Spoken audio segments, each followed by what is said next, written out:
Yeah, hello everyone. I just wanted to, touch light on my near-death experience. Well, I was dead. Uh, I guess like a lot of people, uh, when I was younger, I believed in God, and I believed that there was God and there was, you know, a devil. But I really didn't. I didn't honor that. Like I didn't. I went to church, grew up Catholic. My parents made me go to, you know, CCD, they called it, which was like Bible study on weekends, and raised Catholic, made my communion. And but as I grew older, lost my father when I was in my uh, around 24, I believe it was 92. I was rebellious. Like after that, I didn't stay in contact praying or with God, but I just knew there was a heaven and a hell. And I figured, when my time came, I would, see God and everything would be good because I did enough. But in the meantime, I was drinking, carrying on, doing whatever I wanted, and basically whatever the world does, go out on Friday nights, Saturday nights, drinking, carrying on. If there was drugs there, whatever, cocaine, pills, would take them. Uh, Basically, to go out like a hunter would and hunt deer, I would just go out and be like, I'm going to meet someone tonight and bring them home. And most of the time, a lot of times, I did. And, self gratification and pride. And when I was younger, I was decent looking and built and it was not a problem.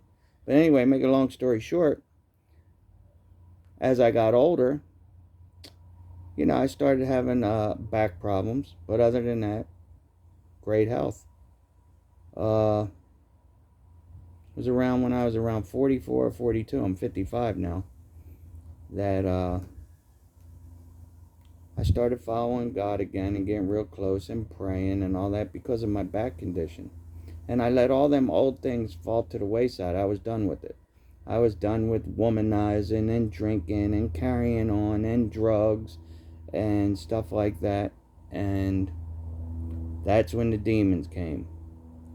And when I mean demons, Hollywood could not reproduce what I've seen with my eyes that God has given me. I've seen things that were half animal and half human.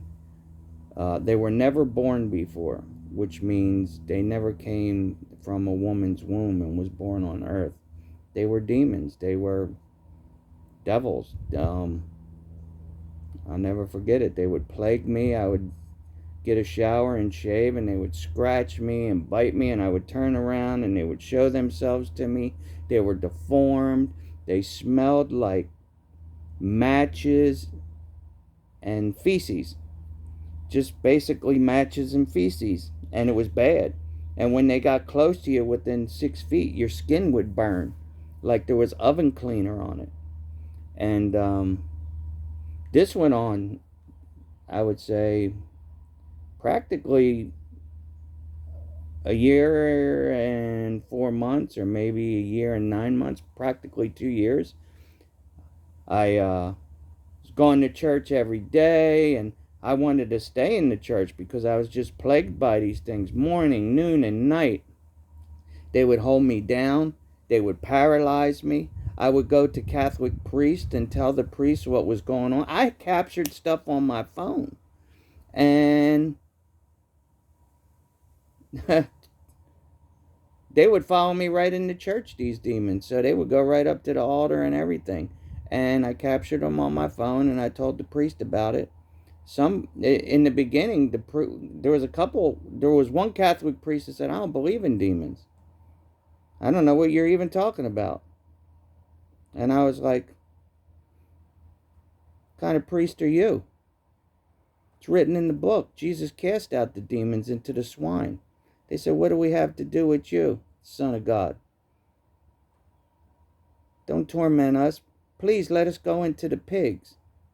Hell is a bad place for a demon to want to go into a pig. Do you understand, folks? I'm trying to tell you. I was the worst of the worst.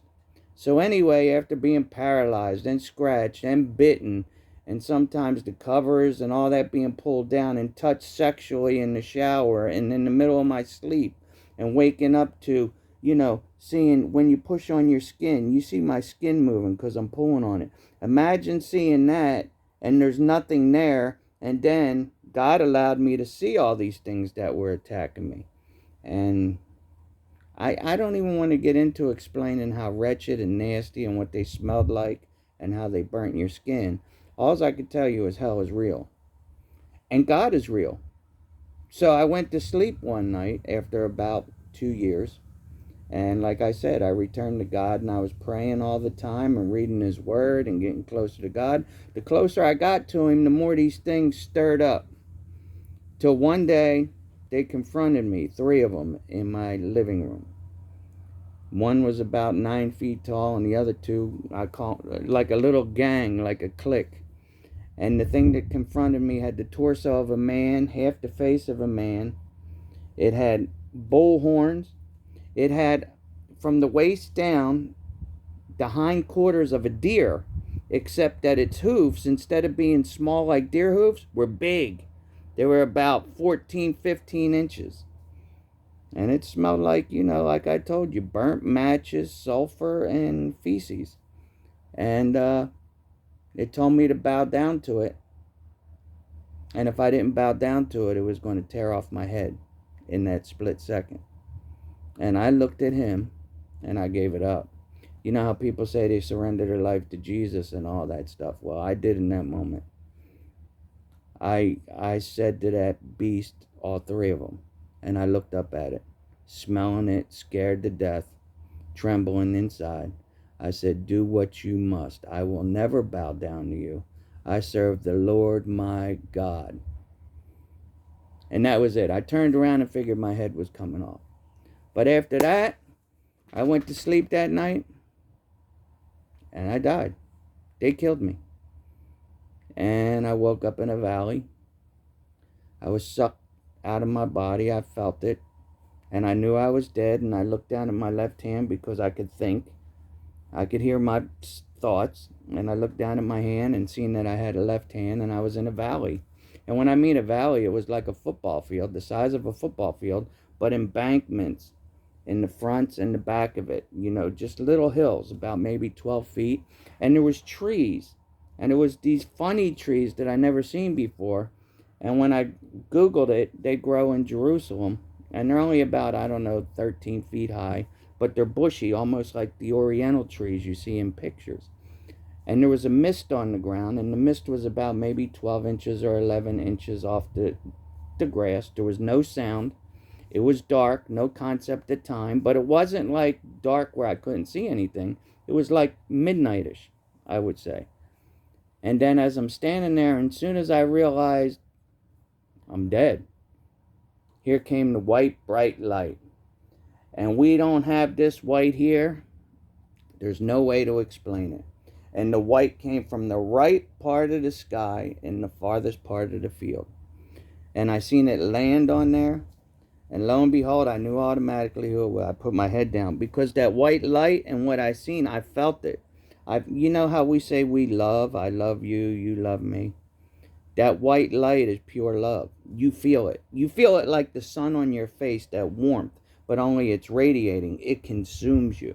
And I felt it from that far away. And I seen Jesus. The white light morphed into Jesus. And Jesus was standing on the hill and came down with his staff down the hill. Left foot, then the right foot behind it. Left foot, right foot. While he was holding his staff, I put my head down. I felt dirty. I felt like I felt like a steamroller rolled over me, and I was the dirtiest rag rolled in feces and urine or whatever you wanted to call it. I felt dirty. There's nothing to explain how dirty I felt. And when I looked up, he was 6 feet in front of me. And he had a veil over his head that rested on his shoulders and went down in the back, and he had a white pleated gown. And his pleats were 4 inches, about 4 inches like that, all the way across. And his gown went all the way down to this part of his hand. I don't know if you can see this part of his hand. So I couldn't see nothing from here down.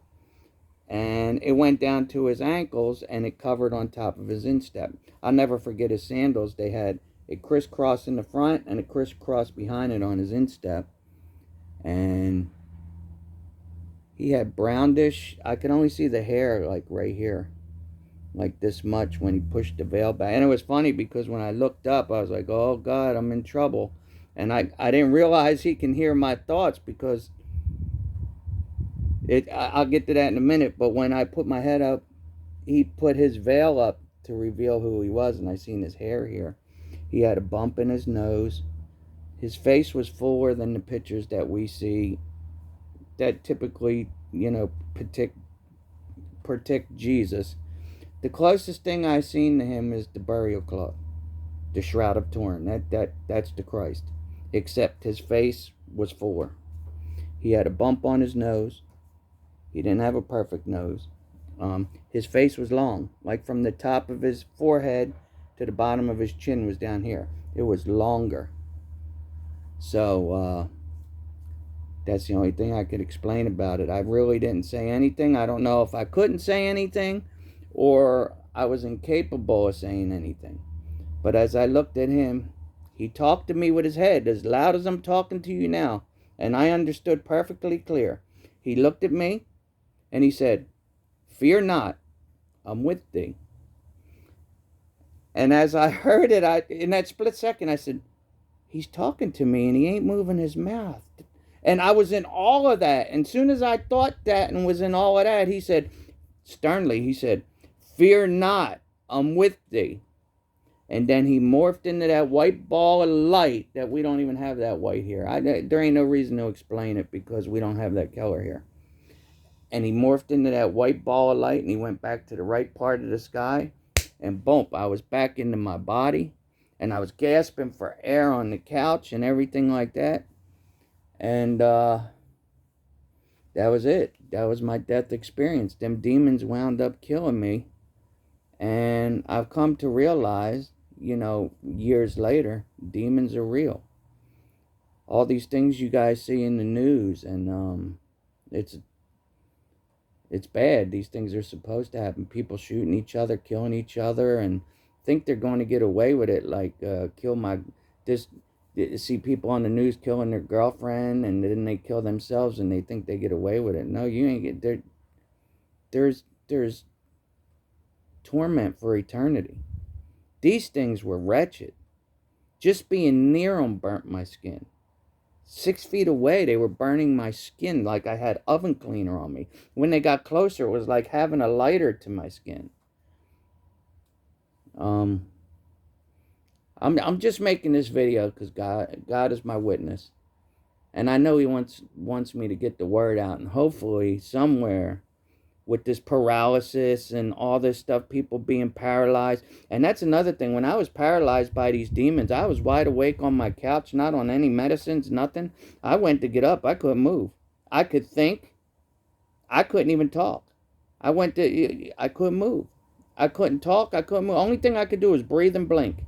And I felt hands holding me down. But I prayed in my head. And I prayed to dear Jesus. Soon as I thought the word Jesus in my head, boom, they let me go. They let me go. Jesus is the answer. A lot of people are searching for a lot of things. You feel like you don't belong. You got depression. You got this. You look at it in drugs. You look at it in men. You look at it in women. Some of you are confused that, I'm gay or this. Pray. Pray every day, every chance you get. And hopefully this video will help somebody. I thank God for what I went through, because it made me who the person I am today. I ain't who I used to be. I know I still got a lot of work to do on myself. And we're all called we're all connected in this world. Like, God loves you so much. I can't explain it. He loves you so much. Just remember this. He loves you so much that he suffered on that cross and took nails in his hands and his ankles for you. And he seen everything you were going to do. He seen who you were going to do it with. He knew you before you were born. And I hope this helps somebody. If it can reach anyone and give them some kind of hope. Because they're going through this with demons and paralysis and all this other stuff. Seek Jesus. There's light at the end of the tunnel. Like, he'll save you. All right. Peace. All the glory to God and Jesus Christ. Mwah.